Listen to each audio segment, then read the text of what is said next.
Last week, I started a new session on pursuing God's pathway to wholeness, which was session 5, and it's part 1. Would you turn me down just a little bit, please? Entitled Soul Repair of the Mind, Will, and Emotion. Go to the next slide. Now, in that session, I dealt with, go to the next one. In that session, I dealt with what is the soul? Why do we have a soul? How does the soul function? And why do we need to care for our soul? Now, this week will be part 2 of session 5 when it comes to soul repair. Go to the title. Soul repair. Soul repair. Everybody say soul repair. Soul repair of the mind. Come on, soul repair of the mind, of the will, and the emotions. Now, I want to talk to you about, go to the next one. What is soul injury? What is soul injury? What are some symptoms of soul injury and how it can affect your life? Now, just like last week, this session is going to be very enlightening to you, very intense, but yet it can be very liberating. Now, go to the next one. Now, whether you know it or not, you have to guard your soul and your hurt. Or you have to guard your soul from hurt. Look at your neighbor and say, you have to guard your soul from hurt. Now, the word soul is mentioned 341 times in the New King James Version, and 100 of those are in the book of Psalms alone. David understood soul wounds. He understood soul wounds. In the book of Psalms, chapter 88, verses 3 through 4, this is what he said. He says this, "For my soul is full of trouble, and my life draws near to the grave. I am counted with those who go down to the pit. I'm like a man who has no strength." Wow. He's talking about what was going on in his mind. He was talking about something that was going on in his emotions. He was talking with something that was affecting his will. Let me tell you something. David felt like that. But nothing has changed between his day and ours. We too face the trauma of our soul being wounded. And sometimes we can get wounded to the place that we throw in the towel. It's a natural reaction of the soul. If you don't do something when it comes to soul injury, it will affect your mind, your will, and your emotions. And if it's affecting any of these areas, it will affect who you are presently and who you will become in the future. Now, are y'all ready? Now, let me show you what I'm talking about. Go to the next slide. I'm talking about soul injury or soul wounds. You hear what I just said? I'm talking about soul injury or soul wounds. Soul injuries are real. They are the result of our mind, will, and emotions being so abruptly jolted that a wound is made upon the soul, leaving a scar that must be dealt with. Now, most of our pain and suffering is due to living by negative emotions that we memorize from our past. Because our emotions are often the catalyst to our actions. We find ourselves living the same routine over and over, leaving us without much of an opportunity to change. Most people are afraid of change. Look at somebody and say, are you afraid of change? So the question is, what is soul injury or soul wound? Go to the next slide. What is soul injury or soul wound? And I want you, if you got your phone out, you want to take a picture, because it would be hard to kind of write all of this down. But let me talk about it. The definition of a soul injury. It's an overlooked, unassessed wound that separates one from the real self, causing them to feel less than whole. You may feel good in one area and you may feel good in another area, but in certain other areas, you've been wounded, you've been hurt, and you don't feel complete. You don't feel whole. Number two, it's an aching wound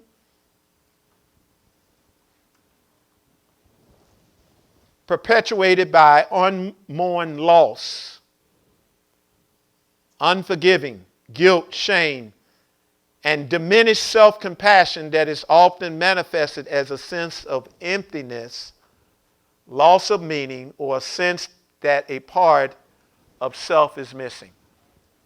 You feel like something is missing in your life, and you really can't put your hand on it. And you ask yourself, why am I feeling this way?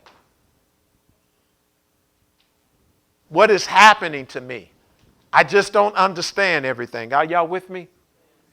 And number three, it's a long-lasting response to a person or situation that causes one to feel personally defective, inadequate,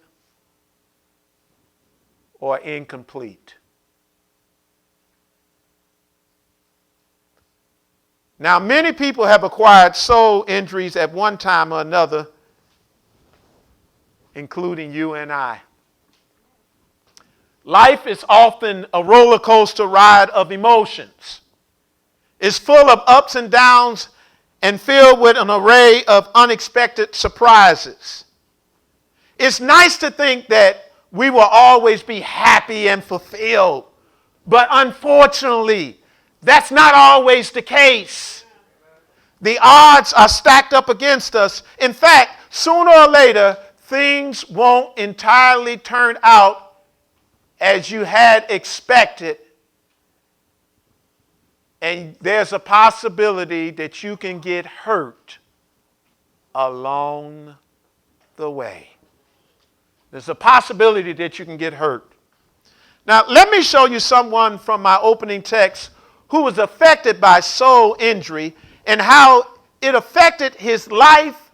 And then I want to talk more in depth of who is at risk for acquiring soul injury and how it affects the characteristics of your life. Now, I know I won't get through all of this. This is going to probably take another 2 sessions because there's a lot of deep things that I need to say to you. But in my opening text of 2 Samuel chapter 4 and 2 Samuel chapter 9, tucked in away in the pages of 2 Samuel, there are a few brief mentions of a man named Mephibosheth. If you read too quickly, you just may miss the significance and the resounding truth that lives in the details of his story, a truth that at one point or another we have to struggle to believe. Go to the next slide. Mephibosheth was a man with an identity crisis. Did you hear what I just said? He was a man with an identity crisis. He did not know who he was. Better yet, he did not understand the truth of who he was. 2 Samuel chapter 4 tells us that Mephibosheth was royalty. He was the son of a prince. Yet his daily existence was not one of privilege or excitement. Instead, he lived crippled, damaged, and full of fear. Mephibosheth had a tragic history. His father and grandfather were killed in battle.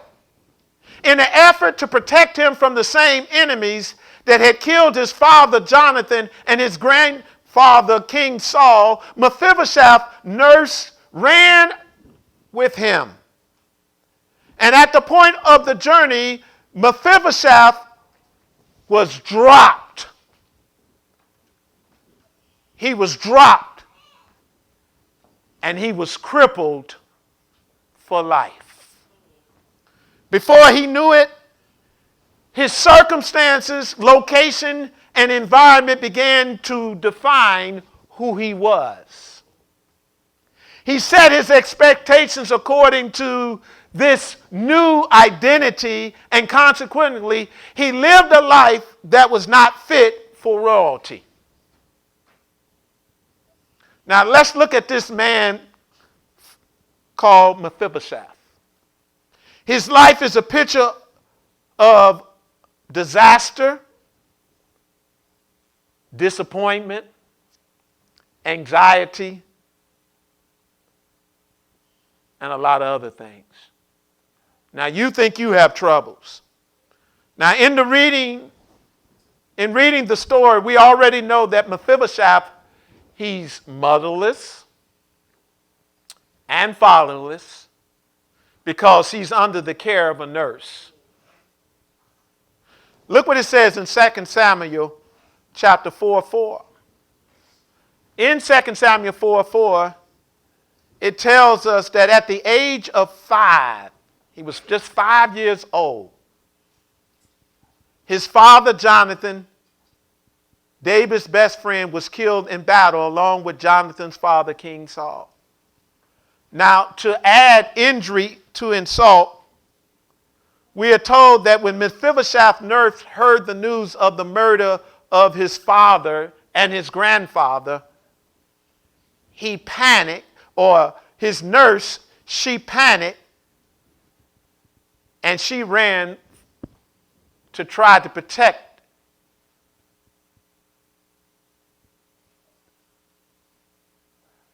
Jonathan's son.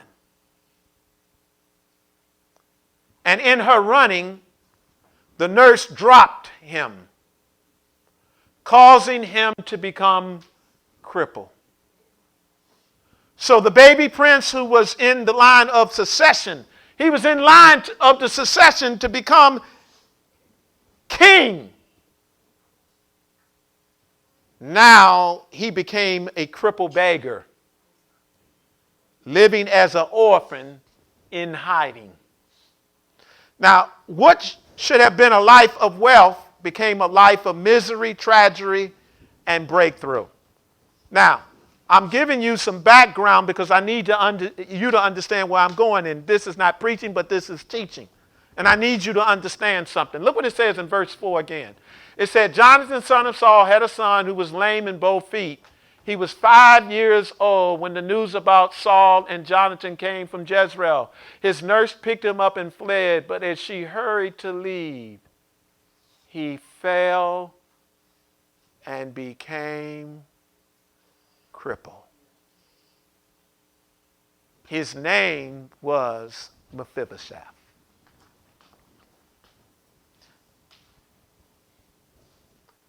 Now, while his family was being assassinated, think he's a child, he's a little boy, he's 5 years old, and his family is being assassinated.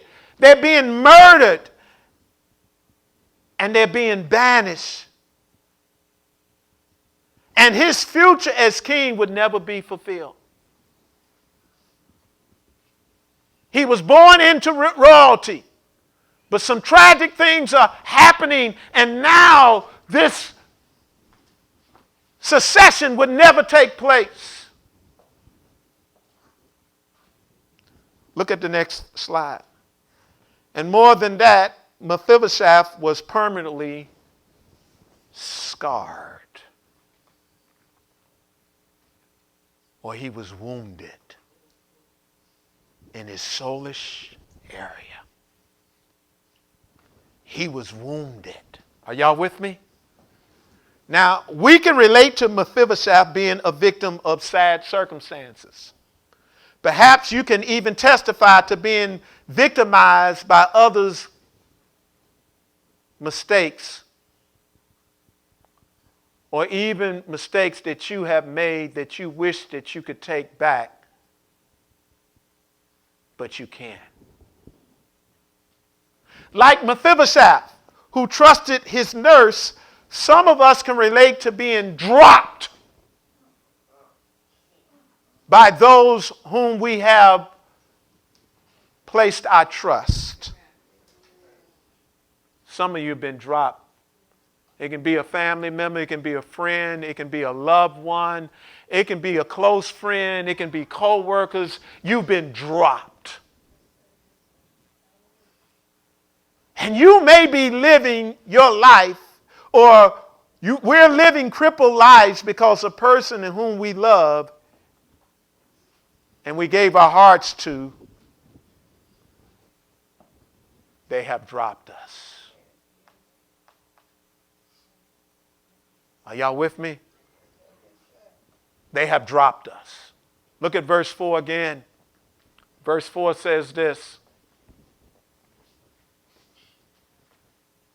His nurse picked him up and fled. But as she hurried to leave, he fell and became crippled. His name was Mephibosheth. Now go to the next one.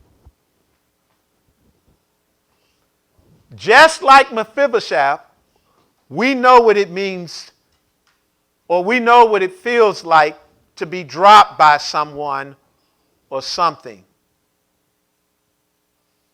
We trusted them, and they betrayed our trust.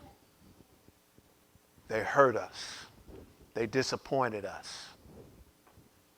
Are y'all with me? Now, our lives are still suffering from the crippling effects of those disappointments. Everyone has been dropped in some way. And if you haven't, you will be. Some are still so proud in their heart that they never admit to any weaknesses, and therefore shame those around them who stumble their way to the cross of redemption. It's no wonder that we are afraid to trust again, because we have been lied to or used as scapegoats for the escape of others who hide their sins and egos behind loud opinions about how others should behave, or might have done better in the way that they have handled the things that have happened in their life's journey. Now, when we read about Mephibosheth again, we have to go from chapter 4 to chapter 9. And I want to show you what happened as a result of him being wounded. See, he wasn't just wounded physically. He was wounded emotionally. He was wounded in his mind. He was wounded with his will. He was wounded.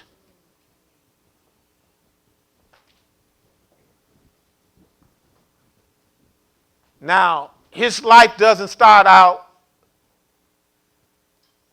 with a great hand being dealt to him. Think about it. And I'm just talking to you all because I sense that God is trying to say something. He's without a family.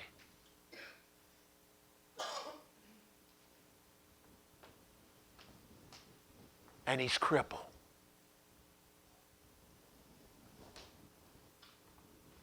Where does he go from here?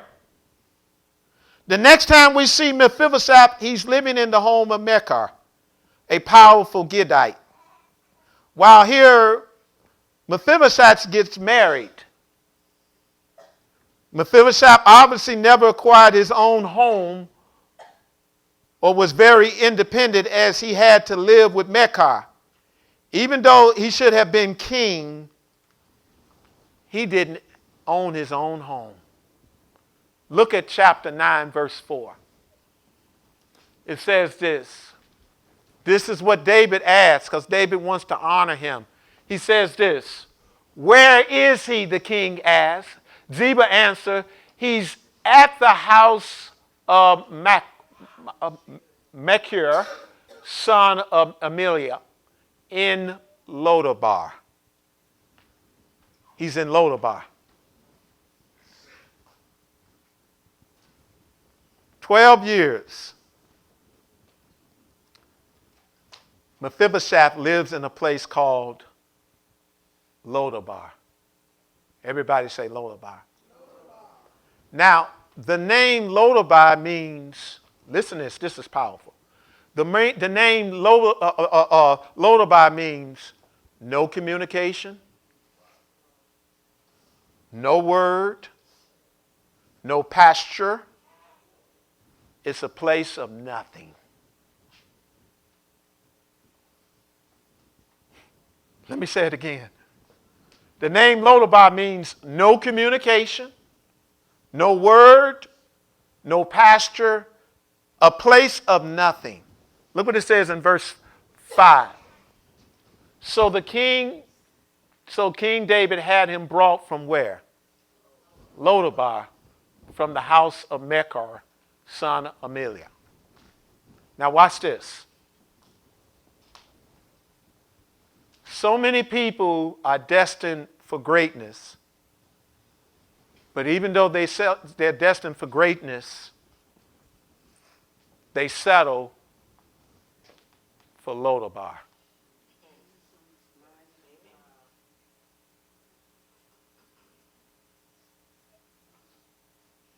They have greatness in them.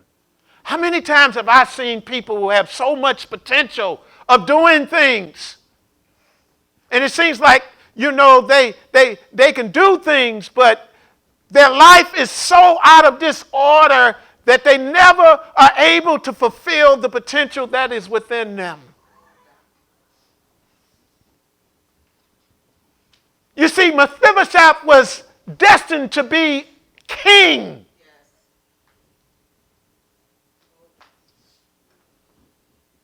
But his soul injury cut him off from his destiny. It cut him off from his destiny spiritually as well as physically and as well as emotionally. Now watch this. Go to the next slide. Yeah, you had it. Go back. Let me say this, because there's some soul injuries here. There's some soul injuries. Listen to this. And because there are soul injuries, whether you want to admit it or not, many people are afraid to take chances because of past failures. I want that to set in. You're afraid to take chances because of past hurts, because of what has happened to you. And you said, I'll never, ever allow that to happen to me again. And we build these walls around us. Are y'all with me? See, many more are afraid to follow their heart because the pain or because the plain idea of making one more mistake sends shivers through them. I've known people that they're on dead-end jobs. And they feel like, this is what I know. This is my security. And as a matter of fact, I had a lady that I was going to get her another job. She was going to be making $5 to $6 more. And she was so secure at where she was that she said, no, that's okay. I pass on that.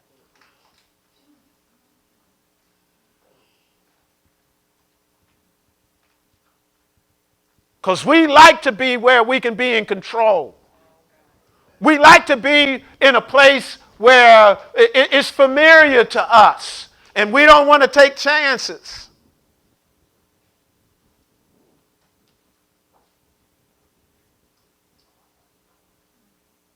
And the reason that we can't take chances is because